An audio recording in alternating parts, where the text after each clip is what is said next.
Hello, this is Bino. I'm an arborist and a tree climber specialist. What I like to do on my channel is share tree climbing tips with beginners and experts. Today what I'm going to talk about is the movements that we do in tree care. A lot of times there's lots of repetition that can injure your body, and then we have a lot of awkward movements.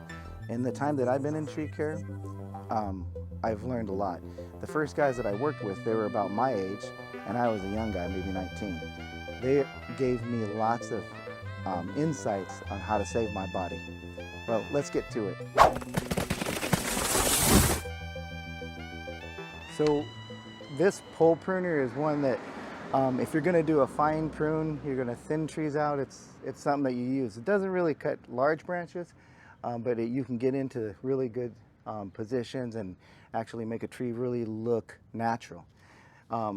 Where I first worked, we needed to use this a lot. The guy that I was working with, Peter, he was going through having bicipital tendonitis and tendonitis on his forearm. Well, tendonitis is really, it's really debilitating. Like, he had to get cortisone shots. So he was at that point, and I'm brand new, and he was explaining what he would used to do. He used to say it was called like speed pruning. So he'd get his pole pruner and he'd, like with one arm, he'd like make these real quick motions, click, click, and take these little branches out. And he would always use his dominant hand. And then he was, after time doing that, now I have on my arm this tendonitis. It's really hard, and sometimes I can't even pick up a coffee cup. So then he was saying, went to a doctor, and doctor was explaining some of the things that he could do. And it stuck in my head, and I've did my best through the time that I've been in tree care to do that.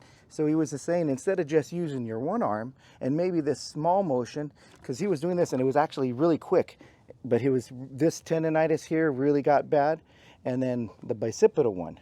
But then he says what you can do, instead of just using one arm throughout your day when you're working, you switch off and try to use your full motion instead of these quick little ones. You'll do your right hand, get to your left hand, and as you're working, do those kind of motions, and maybe not try to get max branches, because sometimes that'll wrench on your arms. Not a bad thing when you're young. When you start getting older and you've been in the trade for a while, that could really ruin you, and you could be out for some time. The next thing I want to do is talk about maybe positioning in the air. Let's get to it. Another situation that can really mess you up when you have to do one of those really broad canopy trees, like maybe a eucalyptus or an oak, and maybe somebody who before you cut all the side branches. And so what you have to use, you're up in a canopy and you really don't want to go super far out into the branches, so you're going to have to use a double extension. And holding out a double extension and up in the tree and almost horizontal, that's really a tough thing to do. So another thing that I found pretty helpful is if you have a sling, can be like a foot locking sling or any kind of rope, anything. What you could do is get your sling, throw it over a branch, right? And now you can use this as something to balance your pole equipment. So for me, get that set up, grab my pole equipment,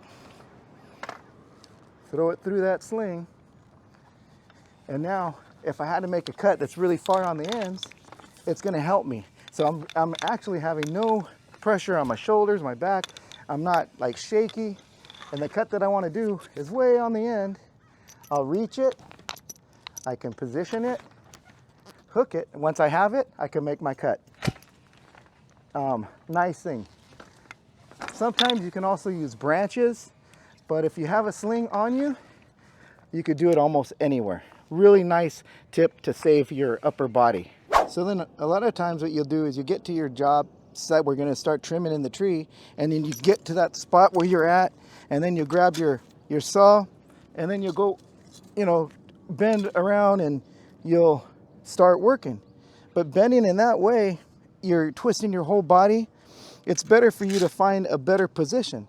So if I got here and I was just going to twist out and try to work that area, maybe I could do something a little bit better for my body. Maybe I could stand more comfortably. So instead of this situation, it's better to maybe get up and then maybe get a better lanyard position. So maybe take something a little bit higher.